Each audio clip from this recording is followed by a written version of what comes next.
Hello everyone. आज हमारा day 1 है इकोनॉमिक्स का। डे 10 तक का शेड्यूल हम लोग मैं ग्रुप पर डाल चुका हूँ। अब आज हम लोग क्या करने वाले हैं, कुछ इंपॉर्टेंट कॉन्सेप्ट्स पढ़ने वाले हैं। इंपॉर्टेंट कॉन्सेप्ट्स में भी हम लोग क्या पढ़ने वाले हैं, सब टॉपिक्स क्या होंगे। माइक्रो इकोनॉमिक्स में हम कुछ चीज़ें देखेंगे जो कि इंपॉर्टेंट है। नेशनल इनकम अकाउंटिंग में हम लोग चीज़ें देखेंगे। बैंकिंग में हम लोग चीज़ें देखेंगे। मॉनेटरी पॉलिसी में देखेंगे कुछ इंपॉर्टेंट टॉपिक्स और किस तरह के क्वेश्चंस आते हैं। यूपीएससी में इन जनरल सिंपल क्वेश्चंस आते हैं, बस आपके कॉन्सेप्ट्स क्लियर होने चाहिए। इकोनॉमिक्स से अराउंड 15 क्वेश्चंस आते आते हैं इकोनॉमिक्स से। हम लोगों को कवर करना है अब इकोनॉमिक्स के कुछ इंपॉर्टेंट एरियाज। यहाँ पर अगर चार ऑप्शन है तो हम लोग चारों ऑप्शंस को देखेंगे कि कोई सही है तो क्यों है, कोई गलत है तो क्यों है। And it will be my guarantee कि आप लोग को सारी चीज़ें एक एक चीज़ एकदम क्रिस्टल क्लियर समझ आएगी। एंड किसी को तब भी डाउट होता है तो ग्रुप पे डाल देना, ठीक है। We will take a session जिसमें हम लोग डिस्कस कर लेंगे। अच्छा, इसके साथ साथ हम इनके ना पीवाईक्यूज भी सारे कवर करेंगे। इकोनॉमिक्स के पीवाईक्यूज एक बार सारे कवर कर लेंगे तो इजी रह जाएगा वो हम लोग के लिए। एंड मैं आपको साथ साथ में टॉपिक्स भी बताता चलूंगा कि कौन कौन से टॉपिक्स आपको साथ में पढ़ लेना है इसी के। चलो, सबसे पहले है इंडेक्स ऑफ इंडस्ट्रियल प्रोडक्शन। ठीक है, ये एक इंपॉर्टेंट टॉपिक है जो कि आपको पढ़ना है। इसी के साथ साथ जब आप आईआईपी पढ़ते हो तब आपको डब्ल्यूपीआई एंड सीपीआई भी पढ़ लेना चाहिए। आईआईपी की एंड सीपीआई की मिनिस्ट्री सेम है। अभी यहाँ क्या कह रहे हैं कि आईआईपी कंपाइल होता है और पब्लिश होता है एनएसओ के द्वारा। हाँ, एनएसओ के द्वारा ही होता है। एंड ये किसके अंदर आता है? Ministry of SPI, statistical statics and programming implementation के अंदर आता है। चलो, इसके इंडेक्स में क्रूड ऑयल हाईएस्ट वेटेज रखता है अमोंग द 8 कोर इंडस्ट्रीज। क्या ये सही है? नहीं। इसका एक निमोनिक है, रईस कुकर नाइस फ्रेंड्स। ये मैंने अपने आप बनाया था। सो आपको अगर इसे याद करना है तो बार बार रिवाइज करना पड़ेगा, मुझे भी ऐसे ही याद हुआ था। आर से है रिफाइनरी, ई से इलेक्ट्रिसिटी, एस से स्टील, सी ओ से कोल, सी आर से क्रूड, एन से नेचुरल गैस, सी ई से सीमेंट, एफ से फर्टिलाइजर। पूछ क्या रहा है कि 8 कोर इंडस्ट्रीज में से 8 कोर इंडस्ट्रीज हो गई आपकी पूरी। सबसे हाईएस्ट वेटेज किसका है? तो पहली वाली का ही रिफाइनरी। वेटेज के अकॉर्डिंग ही ये लिख रखा है क्रोनोलॉजी में, rice cooker nice friends. Okay, calculate base year कौन सा है इसका? तो ये गलत दिया हुआ है आपका। बेस ईयर इसका 11-12 है। The 8 core industries comprises more than 70% of the weightage. तो नहीं, ये भी गलत है। आपका 40.27% है, 40% भी मान सकते हैं, 40% है। आईआईपी मेजर क्या करता है? Only manufacturing sector.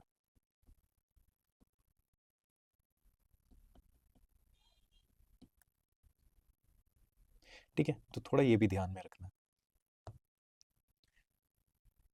चलो, अब ये वाला क्वेश्चन मैंने क्यों डाला, क्योंकि ये प्रॉपर फैक्चुअल क्वेश्चन।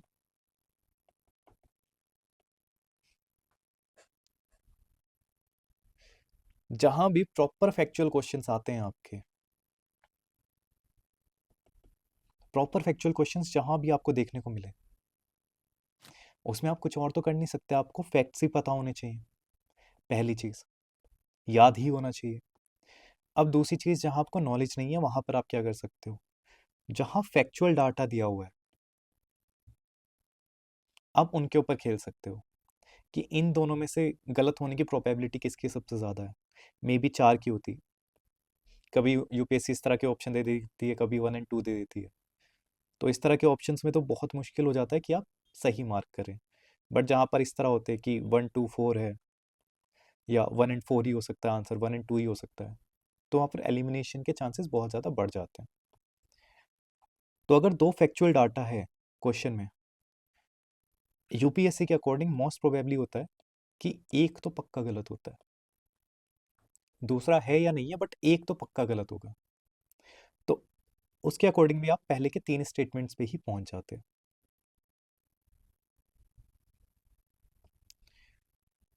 चलो देन, तो इसका आंसर क्या हुआ? ओनली वन इसका आंसर है। एनएसओ कंपाइल करता है और सारे गलत हैं। पेट पेट्रोलियम रिफाइनरी प्रोडक्ट्स जो होते हैं उनका हाईएस्ट वेटेज है, बेस ईयर 11-12 है, और 8 कोर इंडस्ट्रीज का जो वेटेज है वो आपका 40.27 है। Second question,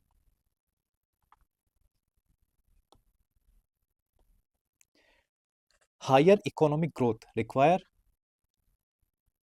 higher economic development require higher economic growth, सही है या गलत है? Higher economic growth automatically brings in higher economic development. क्या हायर इकोनॉमिक ग्रोथ अगर हो रही है तो वो ऑटोमेटिकली, इन जैसे वर्ड्स पर बहुत ध्यान रखना है। ऑटोमेटिकली, खुद ब खुद हो जा रहा है, इमीडिएटली हो रहा है, ऑटोमेटिकली हो जा रहा है।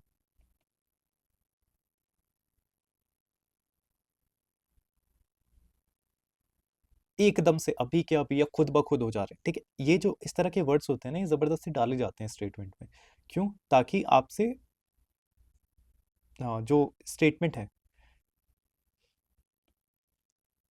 मतलब रॉन्ग ऑप्शन अगर आपको बनाना है तो इस तरह के वर्ड्स जनरली डाले जाते हैं, रॉन्ग ऑप्शंस के लिए ही डाले जाते हैं,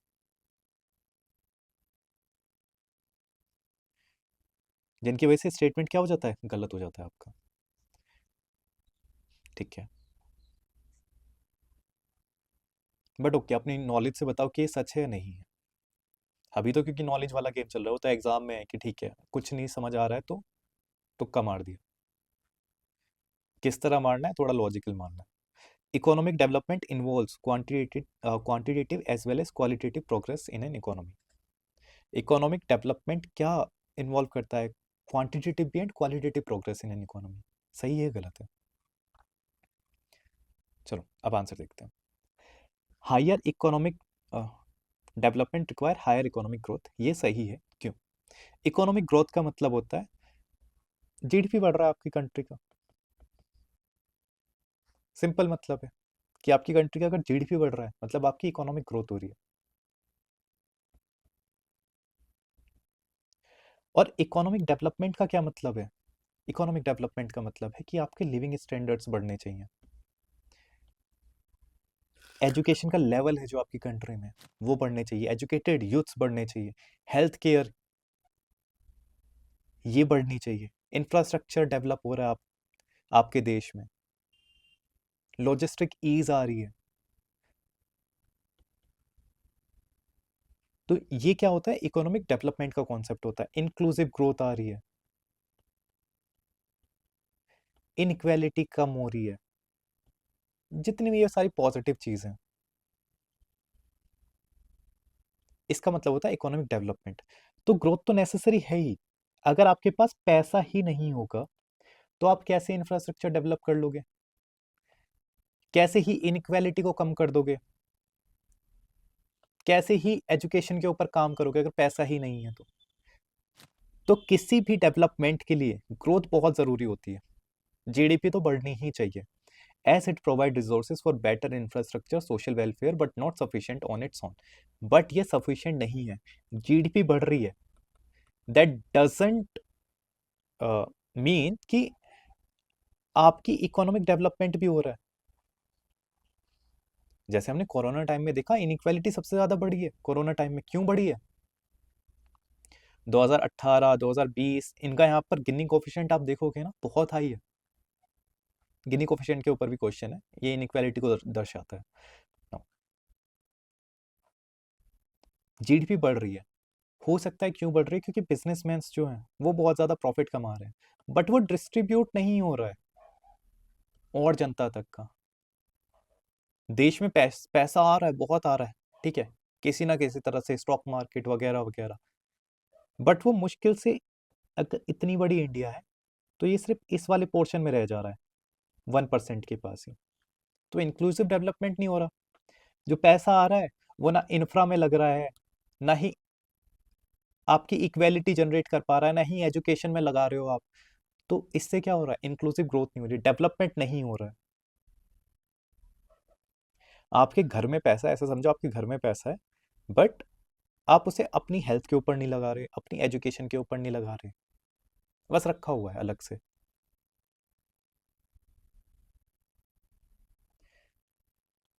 तो पैसा है आपके पास, जीडीपी बढ़ रही है, दैट डजंट मीन्स कि इकोनॉमिक डेवलपमेंट भी होगा। चलो दूसरा, higher economic growth automatically brings higher economic development. ये मैंने बता ही दिया आपको कि इसका तो कोई मतलब ही नहीं है, ऊपर यही डिस्कस किया। डजंट मीन्स कि इकोनॉमिक डेवलपमेंट होगा।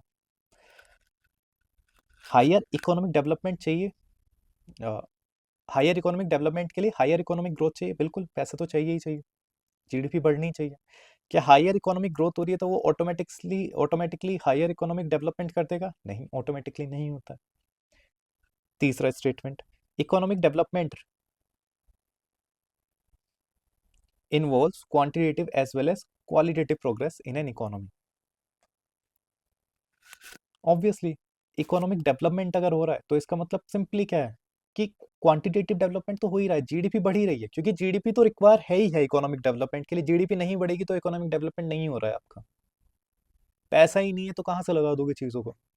और इकोनॉमिक डेवलपमेंट का खुद ब खुद मतलब होता है कि क्वालिटेटिव प्रोग्रेस भी हो रही है, एजुकेशन में काम हो रहा है, हेल्थ में काम हो रहा है, इंक्लूसिव ग्रोथ हो रही है, इनइक्वेलिटी घट रही है। तो इकोनॉमिक डेवलपमेंट का तो मतलब यही होता है कि क्वांटिटेटिव ग्रोथ तो हो ही रही है, जीडीपी बढ़ रही है, इनकम लेवल्स बढ़ रहे हैं, इंफ्रास्ट्रक्चर बढ़ रहा है।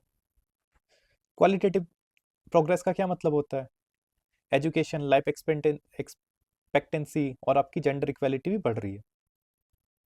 सिंपल है, दोनों चीज़ हो रही है। चलो, केरला वर्सेस बिहार का जब हम एग्जाम्पल देखते हैं, या केरला वर्सेस महाराष्ट्र का एग्जाम्पल देखते हैं, तो केरला की ना लो जीडीपी है महाराष्ट्र से, बट हायर ह्यूमन डेवलपमेंट है। वहां पर वो लोग पैसा ज्यादा लगाते हैं एजुकेशन में, हेल्थ केयर पे।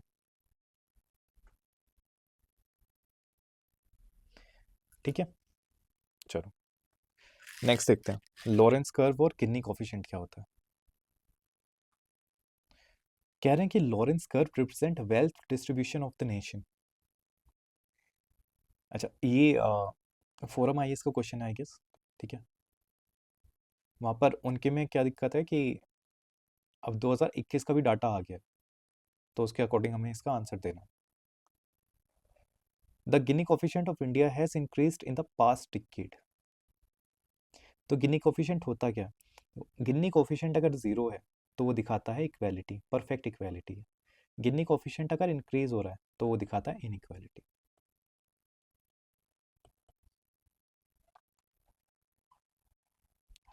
तो ये कह रहे हैं गिनी कोफिशिएंट इंक्रीज हो रहा है, मतलब कि इनइक्वालिटी इंक्रीज हो रही है इंडिया में पास्ट डिकेड से।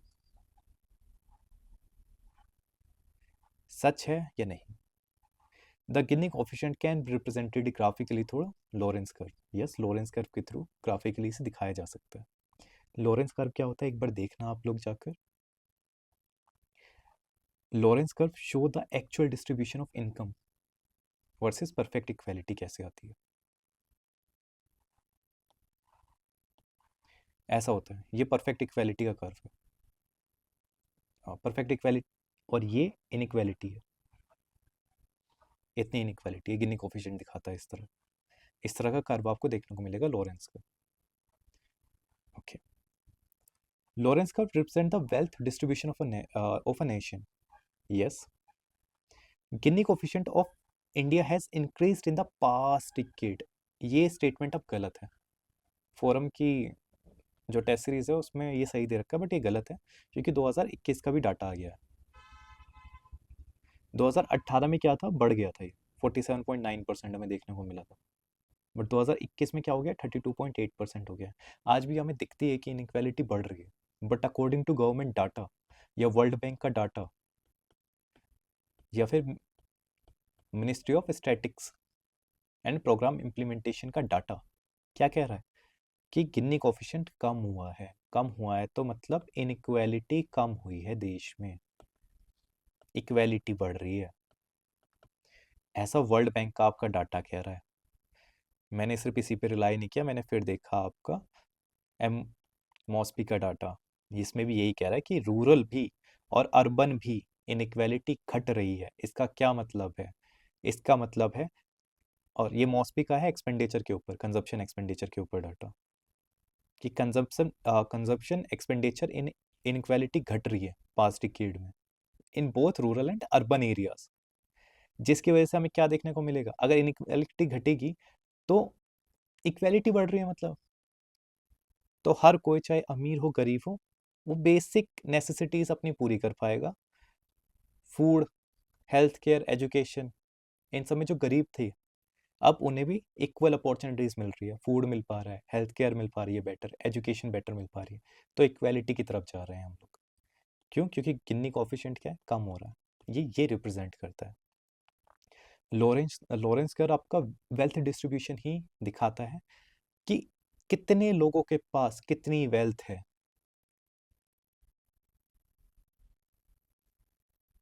अगर आपको इंडिया में 10% के अंदर आना है, 10% के अंदर, तो आपकी इनकम होनी चाहिए सिर्फ 25,000 रुपये।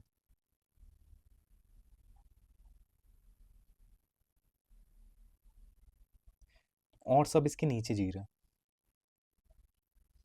1% के अंदर आना है तो that's a different scenario, but 10% के अंदर आना है तो 25,000 रुपये होने चाहिए। मतलब 90% इंडियंस 25,000 रुपये भी नहीं कमा पा रहे हैं।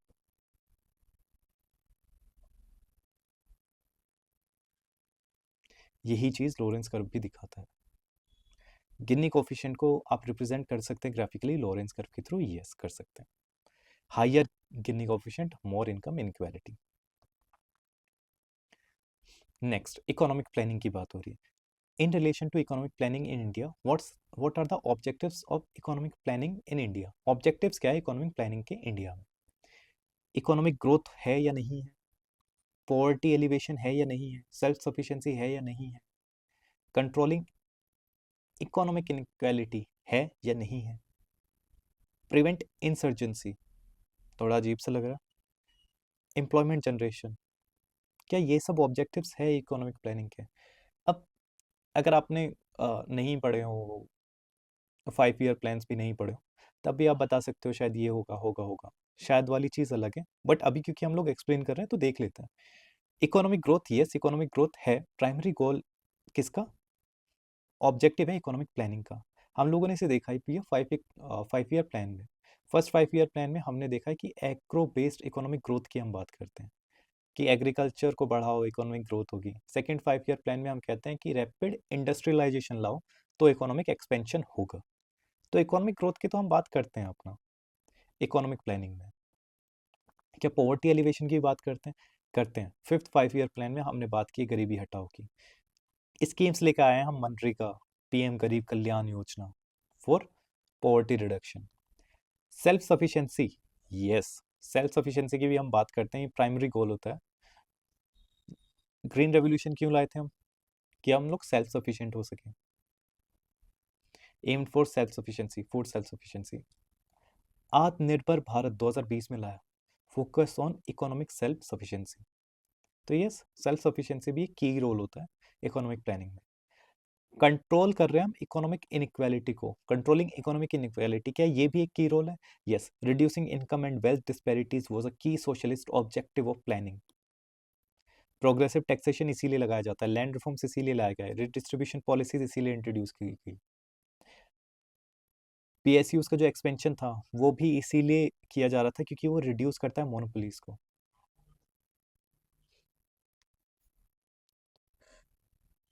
ओके, चलो नेक्स्ट, प्रिवेंट इंसर्जेंसी। तो जो इंसर्जेंसी है वो कोई इकोनॉमिक ऑब्जेक्टिव नहीं है, ये आपका पॉलिटिकल और सिक्योरिटी गोल है। ये आपका इंटरनल सिक्योरिटी को थ्रेट कर रहा है। तो ये इकोनॉमिक प्लानिंग में हम लोग इसकी बात नहीं करते हैं। दो इंसर्जेंसी इम्पैक्ट करती है इनडायरेक्टली इकोनॉमिक ग्रोथ को, बट ये इकोनॉमिक प्लानिंग का ऑब्जेक्टिव नहीं है। fall under internal security, not economic planning. Example, PM Divine for Northeast indirectly impact insurgency, but preventing insurgency is not a economic goal.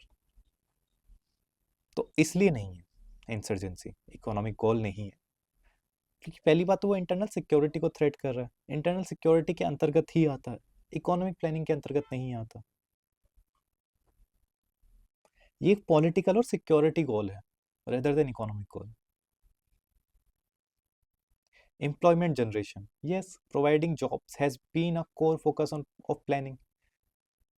core focus ही ये होता है economic planning में कि मनरेगा 100 दिन की रूरल एम्प्लॉयमेंट गारंटी दो, मेक इन इंडिया, बूस्ट करो manufacturing jobs, skill in India, focus करो एम्प्लॉयबिलिटी पर। तो ये सी वाला ऑप्शन भी ठीक है। तो इस तरह से हमने एक एक ऑप्शन देख लिया, कौन सा ठीक है कौन सा नहीं, ओनली 5 इसका आंसर। नेक्स्ट आता है public good and private goods में। अच्छा अभी ना यहाँ पर मैंने आंसर्स मार्क कर रखे हैं क्योंकि ये हमारा फर्स्ट है, नेक्स्ट टाइम से ये मार्क नहीं होंगे। पब्लिक गुड और प्राइवेट गुड में क्या डिस्टिंक्शन है? तो रेदर देन हम लोग ये कह रहे हैं कि पब्लिक गुड राइवल होते हैं in nature but private good are non rival. अच्छा बहुत लोगों को क्या लगता है कि जो पब्लिक गुड होते हैं वो गवर्नमेंट बनाती होगी और जो प्राइवेट गुड होते हैं वो प्राइवेट सेक्टर बनाता होगा या ओन करता होगा। तो जो प्राइवेट और ये पब्लिक गुड है उनका ओनरशिप से कोई मतलब नहीं होता। वो गवर्नमेंट भी बना सकती है, वो प्राइवेट सेक्टर भी बना सकता है, वो गवर्नमेंट भी ओन कर सकती है, वो प्राइवेट सेक्टर भी ओन कर सकता है, डजेंट मैटर। ठीक है, ये मैटर ही नहीं करता। पब्लिक गुड का सिंपल मतलब होता है नॉन राइवलरस। इसका मतलब अगर मैं सेम तरह का गुड कंज्यूम कर रहा हूं तो उससे आपको कोई घंटा फर्क नहीं पड़ रहा। फॉर एग्जाम्पल अगर मैं हवा ले रहा हूं, ठीक है, तो इससे आपको कोई फर्क नहीं पड़ेगा। बहुत सिंपल मीनिंग है। अगर मैं सनलाइट ले रहा हूं तो क्या इससे आपको फर्क पड़ेगा? नहीं पड़ेगा। ये सारे पब्लिक गुड है।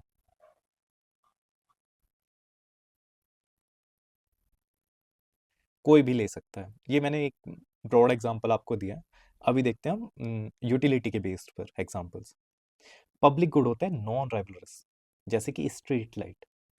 अगर कोई एक पर्सन यूज कर रहा है उस स्ट्रीट लाइट को तो दूसरों की अवेलेबिलिटी पर कोई फर्क नहीं पड़ रहा। रोड पर अगर कोई स्ट्रीट लाइट लगी हुई है तो वहां से कोई भी पास करे, किसी मतलब दूसरे को इम्पैक्ट ही नहीं कर रही है वो चीज। और प्राइवेट प्राइवेट गुड्स क्या होते हैं? कार हो गई, अगर एक पर्सन ने बाय कर लिया तो दूसरे पर्सन सेम कार को बाय नहीं कर सकता, can not use the same car. एक ने बाय कर लिया,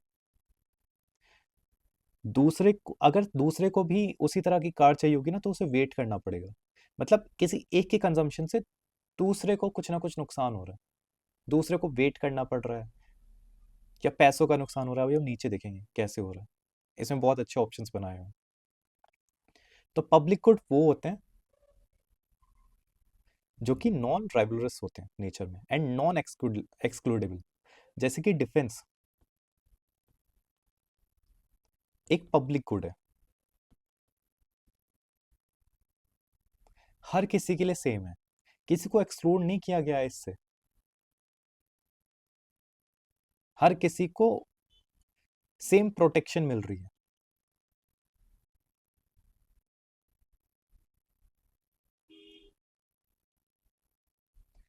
चलो प्राइवेट गुड होते हैं जो कि राइवल होते हैं एंड एक्सक्लूडेबल होते हैं। कोई एक कंज्यूम कर रहा है ना तो दूसरे के ऊपर इम्पैक्ट पड़ ही रहा है उसका। कैसे पड़ रहा है देख लेते हैं।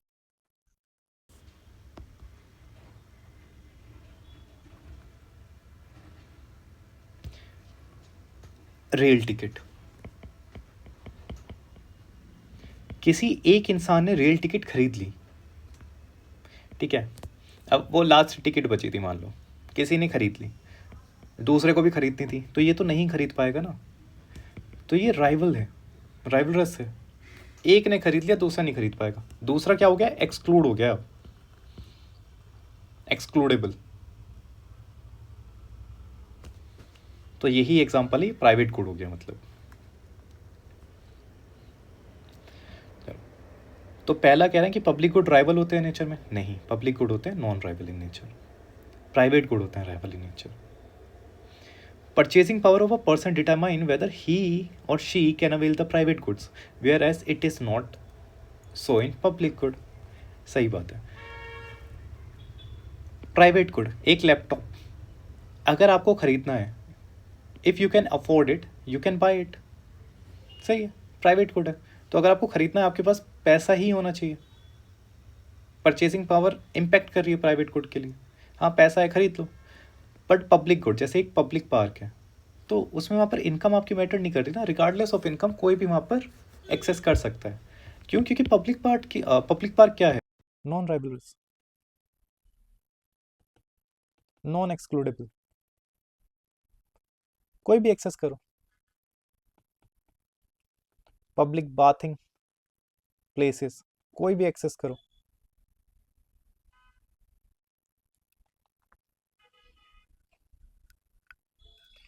Okay, public goods are produced by government only, whereas private goods are produced by private sector only. तो ये भी गलत है। कैसे? देखो, प्राइवेट गुड्स बाय गवर्नमेंट जैसे कि रेल टिकट्स, इलेक्ट्रिसिटी सप्लाई, किसी एक के कंज्यूम करने से दूसरे के ऊपर भी इम्पैक्ट पड़ रहा है। सिंपल जो इसका मतलब है public good and private good का, अगर आपके यूज करने से दूसरे पर कोई इम्पैक्ट पड़ रहा है, या फिर इसे मान लो कॉम्पिटिटिव है वो चीज, कोई भी चीज अगर कॉम्पिटिटिव है तो वो प्राइवेट गुड की श्रेणी में, कॉम्पिटिटिव नहीं है तो वो पब्लिक गुड की श्रेणी में। रेल टिकट कॉम्पिटिटिव है, किसी एक ने खरीदी दूसरा नहीं खरीद पाएगा, सेम सीट पर नहीं बैठ पाएगा, तो ये क्या है, एक प्राइवेट गुड है। इलेक्ट्रिसिटी सप्लाई, किसी एक जगह पर बहुत ज़्यादा जा रही है, 24 के 24 घंटे चल रही है, तो दूसरी जगह की इलेक्ट्रिसिटी सप्लाई कम करनी पड़ रही है, क्योंकि हम लोगों के पास इतनी इलेक्ट्रिसिटी नहीं है कि पूरे देश में 24 घंटे दे सके। तो किसी एक के कंजम्पशन से किसी दूसरे को इम्पैक्ट पड़ रहा है, तो ये क्या है, प्राइवेट गुड है। एंड ये प्राइवेट गुड कौन प्रोवाइड करता है हमें, गवर्नमेंट प्रोवाइड करती है। और ऊपर स्टेटमेंट क्या कह रहा है कि public goods are produced by government, नहीं, प्राइवेट गुड्स भी प्रोड्यूस कर सकती है गवर्नमेंट, और even private companies public goods भी प्रोड्यूस कर सकती है। टोल फ्री जो रोड्स हैं फॉर पब्लिक यूज, वो प्राइवेट सेक्टर बना दे।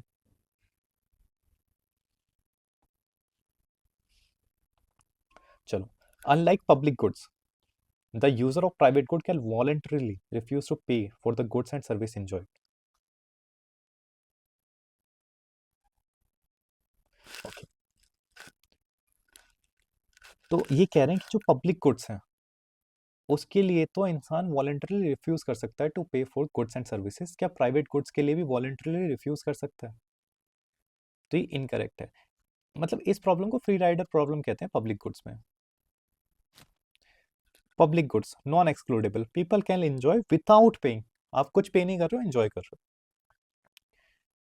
Public good free rider problem जैसे नेशनल डिफेंस है, even if someone doesn't pay taxes, अगर आप टैक्सेस भी पे नहीं कर रहे हो तब भी आपको प्रोटेक्शन मिल ही मिल रही है,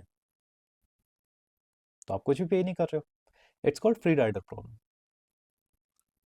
आपसे आपके टैक्सेस से ही आर्मी मेंटेन होती है, बट आप टैक्स नहीं भी दे रहे हो तब भी आप फ्री हो, मतलब तब भी आपको सेम ही प्रोटेक्शन मिल रही है। बट प्राइवेट गुड्स, अगर आपको प्राइवेट गुड्स कंज्यूम करना है या एंजॉय करना है तो यू शुड पे, लाइक आपको मूवी टिकट खरीदनी है तो you should pay for the entry. यहाँ पर प्राइवेट्स में नहीं होती है, प्राइवेट गुड्स में ये फ्री राइडर प्रॉब्लम नहीं होती है। सो ये हमने चारों पार्ट देख लिए। नेक्स्ट चलते हैं, MCQ on revenue receipt and capital receipt. अच्छा, कैपिटल रिसिप्ट में याद कर रखना है, जो भी या तो एसेट या लाइबिलिटी की जब भी बात हो रही है, चलो वो नीचे देखेंगे। यहाँ पर सिंपली हम स्टेटमेंट देखते हैं, अभी पढ़ते हैं। Revenue receipt means all income which doesn't increase liability of the government. Revenue receipt से कभी भी लाइबिलिटी नहीं बढ़ती है गवर्नमेंट की। क्या ये सच है? बिल्कुल सच है। क्यों? क्योंकि गवर्नमेंट रिसिप्ट ना तो डेप्थ क्रिएट करती है, ना ही लाइबिलिटीज बढ़ाती है। क्योंकि गवर्नमेंट रिसिप्ट का मतलब है गवर्नमेंट की इनकम, कितना पैसा कमा रही गवर्नमेंट। तो जो आपकी इनकम है, क्या वो आपके लिए लाइबिलिटी है? नहीं। मैं पैसा कमा रहा हूँ काम करके, मेरी तो इनकम है ये, मुझे कुछ देना थोड़ा ही ना है उसके बाद किसी को। मैंने सर्विसेज प्रोवाइड कर दी, पैसा आ गया मेरे पास, खत्म है, मेरी इनकम है। तो जो रेवेन्यू रिसिप्ट होती है वो भी गवर्नमेंट की क्या होती है? इनकम होती है। कहाँ कहाँ से इनकम कमाती है? Tax revenues, income tax, GST, excise duty, non tax revenues, dividend from PSUs, fees, fines, interest income from loans. यहां से गवर्नमेंट क्या कमा रही है? पैसे कमा रही है। तो यस, रेवेन्यू रिसिप्ट मतलब all the income which does not increases the liability of the government. सही बात है।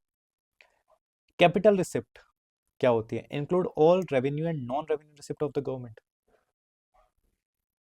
तो ये चीज गलत है। कैपिटल रिसिप्ट जो होती है only those receipt which create liabilities और रिड्यूस एसेट्स। या तो वो लाइबिलिटीज आपकी बढ़ा रही है या फिर रिड्यूस कर रही है एसेट्स को, कैपिटल रिसिप्ट। तो कैपिटल रिसिप्ट का मतलब होता है कि इनकम ऑफ गवर्नमेंट, ये भी इनकम आ रही है, बट कहाँ से आ रही है? या तो बोरोइंग से आ रही है, इंडियन गवर्नमेंट पैसे बोरो कर रही है वर्ल्ड बैंक से या आरबीआई से या कहीं से भी, या मार्केट बोरोइंग से, बैंक वैंक से ले रही है, या स्मॉल सेविंग स्कीम के थ्रू पीपल से ले रही है। तो जो उन्होंने अगर पैसे बोरो किया है तो उन्हें वो लौटाना भी पड़ेगा, विद इंटरेस्ट लौटाना पड़ेगा। तो वो हो गई लाइबिलिटी। डिसइन्वेस्टमेंट, गवर्नमेंट के पास रेलवे थी 100 की 100%, लेट सपोज इसकी वैल्यू रख लेते हैं 1 लाख रुपए, 1 लाख करोड़ नहीं, बस 1 लाख ही रुपए रख रहे हैं, ठीक है, 1 लाख रुपए रखते हैं। 50% गवर्नमेंट ने बेच दिया,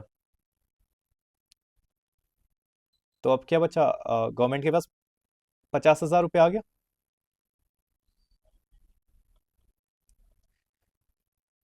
बट जो इसका एसेट था, रेलवे क्या था? कमाई करके दे रहा है गवर्नमेंट को, तो इसका जो एसेट था गवर्नमेंट का वो तो कम हो गया। तो डिसइन्वेस्टमेंट का मतलब होता है रिड्यूस होता है एसेट को, पीएसयूज बेच दिया, LIC, IPO, so on. Recovery of loans, अगर रिकवरी हो रही है लोन की, हमने सपोज करो श्रीलंका को लोन दिया हुआ था,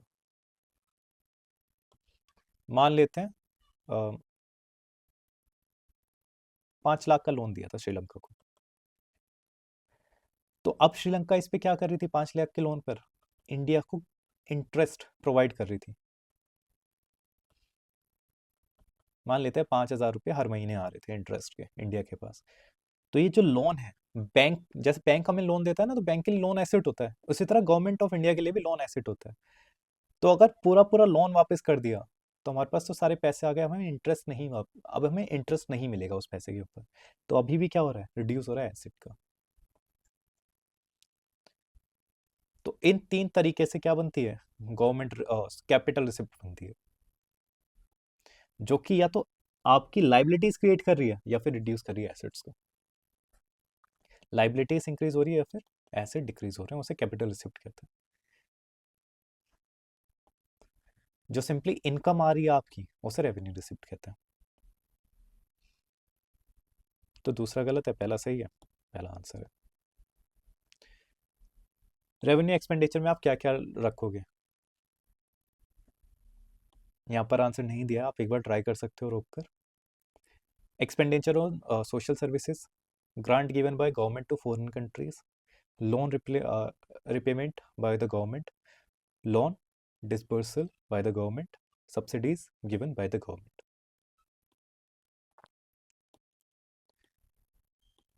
तो रेवेन्यू एक्सपेंडिचर में आप क्या क्या रखोगे?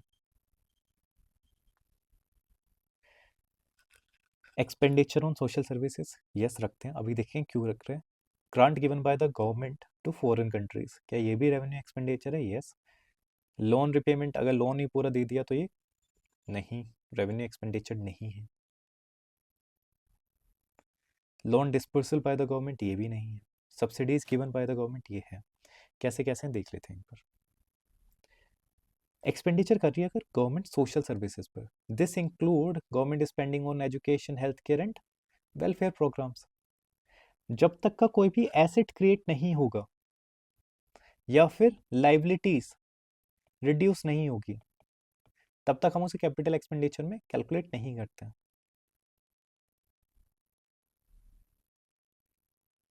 सॉरी, कैपिटल एक्सपेंडिचर क्या होगा, या तो एसेट इंक्रीज हो रहा होगा आपका, या फिर लाइबिलिटीज डिक्रीज हो रही होगी।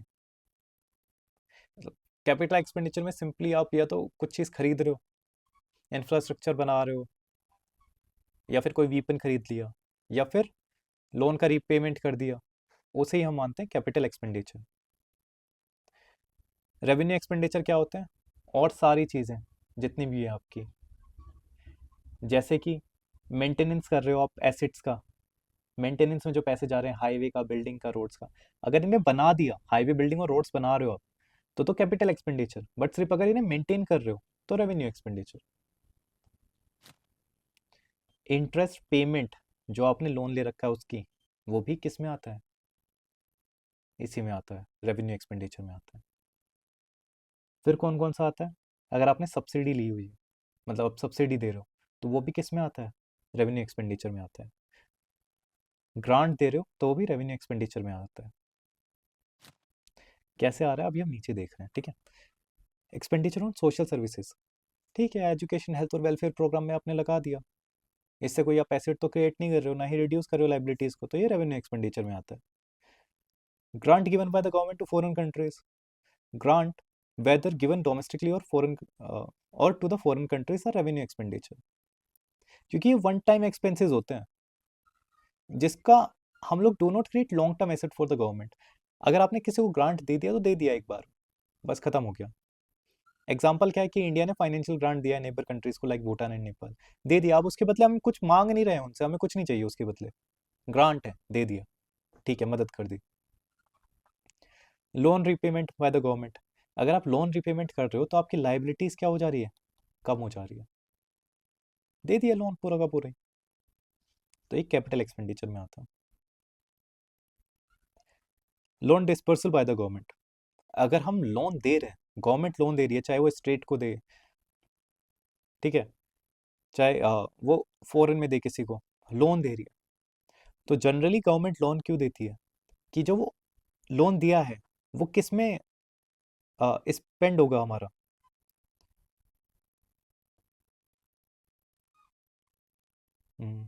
जनरली जो हम स्टेट को लोन देते हैं, वो तो हम कहते हैं कि जनरली स्टेट को लोन दिया भी जाता है कि वो उससे या तो इंफ्रा क्रिएट करे, या फिर कैपिटल एक्सपेंडिचर में ही उसे लगाए, रोड्स बनाए, हाईवेज बनाए, बेटर हॉस्पिटल्स बनाए, ठीक है। और जब भी गवर्नमेंट लोन देती है तो गवर्नमेंट के लिए तो वो क्या हो गया, एक एसेट हो गया, क्योंकि उसके बदले तो उसे इंटरेस्ट मिल रहा है। तो हमेशा जो भी गवर्नमेंट ऑफ इंडिया लोन देगी वो हमेशा कैपिटल आपके एक्सपेंडिचर में ही कैलकुलेट होगा। लोन वैसे भी खुद ब खुद में एक एसेट ही होता है, क्योंकि उसके बदले आपको इंटरेस्ट मिलता ही रहता है। If India gives a loan to PSU like Air India, it is a capital outflow since the government expect payment, क्योंकि उसके बदले वो पेमेंट ही एक्सपेक्ट करेगी government. Subsidy given by the government, जो सब्सिडीज होती है वो डायरेक्ट फाइनेंशियल सपोर्ट होता है to reduce cost for consumer and industries. But जब भी गवर्नमेंट सब्सिडी देती है तो कोई भी एसेट क्रिएट नहीं कर रही होती है, हैंस इसे हम लोग क्या मानते हैं, रेवेन्यू एक्सपेंडिचर का पार्ट मानते हैं। जैसे फर्टिलाइजर सब्सिडी दे दी, फूड सब्सिडी दे दी, तो ये फाइनेंशियल सपोर्ट है फार्मर्स के लिए, कंज्यूमर्स के लिए। It is not creating any asset और रिड्यूसिंग द लाइबिलिटी। चलो ठीक है, यहाँ पर वो एक्सप्लेन हो गया है। Non asset creating spending, directed without future return, grant होता है, reduce liabilities is equals to capital expenditure, creating asset is equal to capital expenditure और government aid to sector without asset creation. ये subsidies by government का मतलब होता है. High physical deficit है economy में, तो it will lead to inflationary pressure on economy. हाँ या ना? It will lead to increase in finances available to the private sector. High physical deficit का मतलब ही क्या है कि गवर्नमेंट का जो एक्सपेंडिचर है वो ज़्यादा है रेवेन्यू से. जितनी इनकम नहीं है उससे ज़्यादा खर्चा है. सिंपल सा मतलब है, खर्चा ज़्यादा है, इनकम कम है. तो इसकी वजह से क्या होगा? हाई फिजिकल डेफिसिट है. हाई फिजिकल डेफिसिट है मतलब ठीक है, बहुत ज़्यादा खर्चा आप कर चुके हो और जिसकी वजह से हमें बहुत ज़्यादा डेफिसिट देखने को मिल रहा है. हाई फिजिकल डेफिसिट मतलब government is spending more than its revenue offer lead to higher borrowing. और अब इसकी वजह से क्या करती है गवर्नमेंट? या तो बोरो ज़्यादा करती है या फिर मनी प्रिंट कराती है. मनी प्रिंटिंग हाईली इन्फ्लेशनरी होती है. इसे हम हेलीकॉप्टर मनी भी कहते हैं, या मनी मार्केट में देखेंगे एक बार इस कॉन्सेप्ट को. चलो, अगर गवर्नमेंट बोरो कर रही है फ्रॉम आरबीआई तो मोर मनी सप्लाई, तो ज़्यादा मनी सप्लाई होगी इकोनॉमी में, हाई डिमांड होगी, इन्फ्लेशन राइज होगा. गवर्नमेंट एक्सपेंडिचर ज़्यादा कर रही है मतलब वो इकोनॉमी में जा रहा है ना पैसा. सिंपल सा मतलब है. लोगों की या तो सैलरी बढ़ेगी या लोगों को बूस्ट मिलेगा. जब कोरोना टाइम हुआ था तो बहुत ज़्यादा एक्सपेंडिचर किया गया था. क्यों किया गया था? ताकि लोगों के पास पैसा है. आज सिंपल सिचुएशन है, हाई एक्सपेंडिचर होगा मतलब लोगों की जेब में ज़्यादा पैसा आएगा, गवर्नमेंट खर्चा करने को ज़्यादा तैयार है. और जब भी ज़्यादा खर्चा होता है तो ज़्यादा मनी सप्लाई होगी इकोनॉमी में, डिमांड ज़्यादा होगी चीज़ों की, लोगों की इनकम बढ़ रही है, लोग ज़्यादा डिमांड कर रहे हैं, ज़्यादा खरीद रहे हैं, लोगों के पास ज़्यादा पैसा आ रहा है. तो उसकी वजह से क्या होता है? इन्फ्लेशन राइज होता है, डिमांड पुल इन्फ्लेशन क्रिएट होगा. तो यस, इन्फ्लेशनरी प्रेशर होगा इकोनॉमी पर.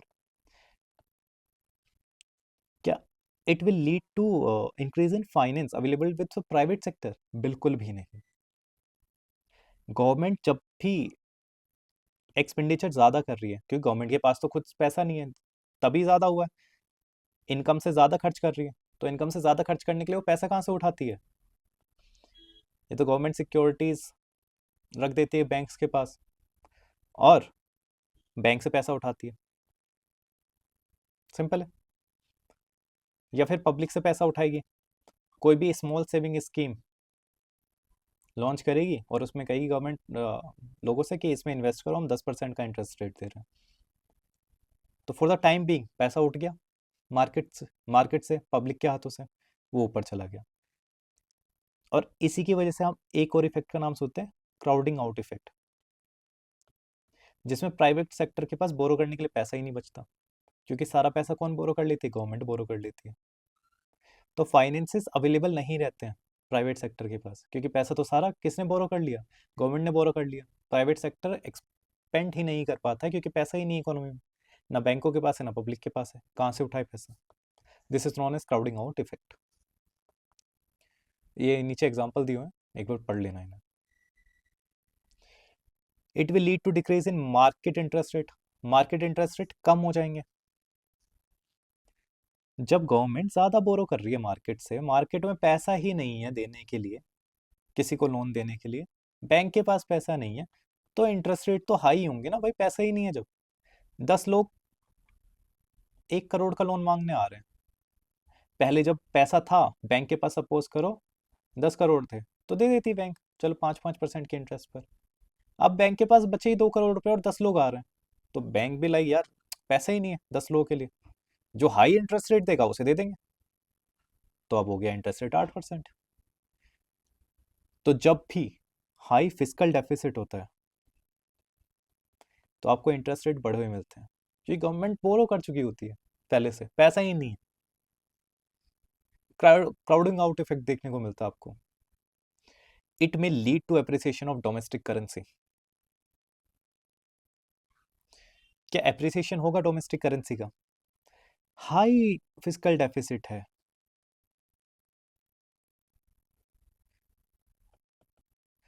ठीक है, मनी प्रिंट करनी पड़ रही है गवर्नमेंट को एक्सपेंड करने के लिए, या आरबीआई से लेनी पड़ रही है, या फिर पब्लिक के पास से उठानी पड़ रही है।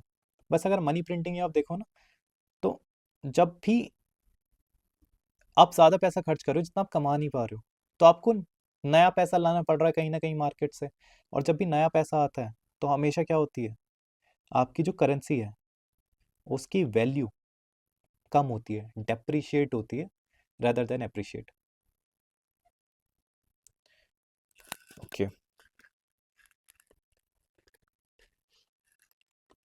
High deficit weakens currency, rupee depreciation. More borrowing, high interest rate. ये चीजें मैंने ऊपर एक्सप्लेन कर दिया। विच ऑफ द फॉलोइंग में lead to physical drag in economy? Physical drag किसकी वजह से आएगा इकोनॉमी में? अब देखो, फिजिकल ड्रैग क्या होता है कि किसी भी वजह से, या तो इन्फ्लेशन हो या राइजिंग इनकम हो, किसी भी वजह से जो लोग हैं उन्हें हायर टैक्स ब्रैकेट में डाल दिया जाए। इन्फ्लेशन की वजह से भी हो सकता है, ये लोग की इनकम बढ़ रही है उसकी वजह से भी हो सकता है। जैसे ही हायर टैक्स ब्रैकेट में जाते हैं, तो उन्हें ज़्यादा टैक्स देना पड़ेगा, तो उनके पास जो उनकी डिस्पोजेबल इनकम है वो क्या हो जाएगी, कम हो जाएगी। सपोज करते हैं 8 लाख तक कोई टैक्स नहीं लग रहा। अब किसी की इनकम अभी थी 7,80,000 रुपये, अब हुआ उसका प्रमोशन, तो ये 7,80,000 रुपये वो घर ले जाता था पूरा, कोई टैक्स नहीं। अब हुआ उसका प्रमोशन, और उसकी इनकम हो गई 8,20,000 रुपये। बट अब क्या आ गया, वो टैक्स ब्रैकेट में आ गया, और गवर्नमेंट यहाँ पर 10% का टैक्स लगा रही है, तो उसके तो 82,000 रुपीज माइनस हो गए। चलो ओवरऑल मान लेते हैं 80,000 रुपये कम हो गए उसके। तो अब उसके हाथ में कितनी इनकम आएगी, 60,60,000, 7,60,000 रुपये का आएगी हाथ में इनकम। पहले कितनी थी, 780, जबकि उसकी सैलरी भी नहीं बढ़ी थी। अब उसकी सैलरी बढ़ गई, बट तब भी क्या हो गया, उसके हाथों में जो पैसे आ रहे हैं वो इनकम कम हो गई। ये किस वजह से हुआ, क्योंकि टैक्स ब्रैकेट है वहां पर ऊपर, तो उसकी डिस्पोजेबल इनकम कम हो गई है। तो या तो राइजिंग इनकम की वजह से आपको पुश कर दिया जाए हाई टैक्स ब्रैकेट में, या क्योंकि इन्फ्लेशन आ रखा है, इन्फ्लेशन चल रहा है, हर एक चीज की वैल्यू बढ़ी जा रही है, तो आपकी सैलरी भी बढ़ा दी जाती है, एंड वो आप टैक्स ब्रैकेट में आ जाते हो दोबारा से। तो भी आपके हाथों में इनकम जो बचती है लास्ट में, डिस्पोजेबल इनकम, वो बहुत कम बचती है। इट में occurs in economies with progressive taxation system. ये जहां भी प्रोग्रेसिव टैक्सेशन सिस्टम दिखेगा आपको, वहां पर उन इकोनॉमी में आपको फिजिकल ड्रैग दिखेगा। पहला, राइज इन इनकम, बिल्कुल हाँ, हायर टैक्स ब्रैकेट में चले जाते हैं, उसकी वजह से फिजिकल ड्रैग होता है। प्रोग्रेसिव टैक्सेशन है, मतलब आप जितना ज़्यादा कमाओगे उतना ज़्यादा आपके ऊपर टैक्स लगता जाएगा। 10 लाख तक के ब्रैकेट में 10% टैक्स, 20 लाख तक के ब्रैकेट में 20% टैक्स, 40 लाख तक के ब्रैकेट में 30% टैक्स, 1 करोड़ तक के ब्रैकेट में 40% टैक्स। ये प्रोग्रेसिव टैक्सेशन सिस्टम है आपका। इनकम बढ़ती जाएगी, टैक्सेशन बढ़ता जाएगा। ये क्यों होता है कि जितना ज़्यादा इंसान टैक्स लेगी गवर्नमेंट, उसके लिए इन्हें इंक्लूसिव ग्रोथ में यूज़ करेगी, गरीबों को सब्सिडीज देगी, उनकी एजुकेशन फ्री करेगी, तो इंक्लूसिव ग्रोथ देखने को मिलेगी हमें सोसाइटी में। प्रोग्रेसिव टैक्सेशन सिस्टम का ये फायदा होता है। अब हो रहा है नहीं हो रहा, दैट्स अ वेरी, नहीं हो रहा, progressive taxation system means income earner pay a higher percentage of tax. This lead to fiscal drag because as wages rise, people pay more taxes even if their purchasing power hasn't improved. पहले एक pen आता था 10 रुपए का, अब एक pen हो गया 20 रुपए का, सेम पेन, ठीक है, इन्फ्लेशन की वजह से हुआ। पहले किसी की सैलरी थी 100 रुपए, तो वो 10 पेन अफोर्ड कर पाता था, आज हो गई है 150 रुपए, बट क्या अभी वो 10 पेन अफोर्ड कर पाएगा? नहीं, क्योंकि 10 पेन तो 200 रुपये के आते हैं। तो फिजिकल ड्रैग का क्या मतलब हो रहा है कि वेजेस राइज कर रहे हैं बट लोगों की परचेजिंग पावर राइज नहीं कर रही। और सपोज करो सिर्फ 200 रुपये भी हो जाता है इसका, तो देखो कितने परसेंट से इंक्रीज हुआ है, पूरा 100% इंक्रीज हो गया। बट क्या परचेजिंग पावर बढ़ गई उसकी? नहीं, आज भी 10 ही पेन ले पाता अगर 200 रुपये भी हो जाता था। यही होता है physical drag. Increase repo rate, अब इसका कोई मतलब नहीं होता फिजिकल ड्रैग से, ठीक है। ये सेट बाय आरबीआई होता है to control inflation and liquidity in the market and impact borrowing cost but does not directly relate to physical drag which is a tax related concept. Deflation, inflation होगा तो होगा ना physical drag, तो आपको higher bracket में डाला जाएगा। Deflation होगा तो थोड़ा ही ना होगा, तब तो आपकी इनकम, ओवरऑल इनकम कम ही हो रही होगी, तो आप हायर टैक्स ब्रैकेट में कैसे जाओगे? तो ये गलत है। चलो, आज के लिए बस इतना ही था। ये कुछ क्वेश्चन थे और इस तरह के क्वेश्चंस आते हैं एग्जाम में। मतलब आपके बस कॉन्सेप्ट क्लियर होने चाहिए कि फिजिकल ड्रैग किसे कहते हैं प्रॉपरली। ठीक है, आईआईपी में कौन कौन से आते हैं, डब्ल्यूपीआई, सीपीआई कौन निकाल रहा है कौन नहीं निकाल रहा है। डब्ल्यूपीआई जैसे ऑफिस ऑफ इकोनॉमिक एडवाइजर निकालता है, ministry of commerce and industry के अंदर आता है। जबकि आपका आईआईपी और आपका सीपीआई मॉस्पी के अंदर ही आता है। तो ये कुछ चीज़ें जो कि आपकी क्लियर होनी चाहिए। रेवेन्यू रिसिप्ट क्या है, कैपिटल रिसिप्ट क्या है। चलो, कल मिलते हैं।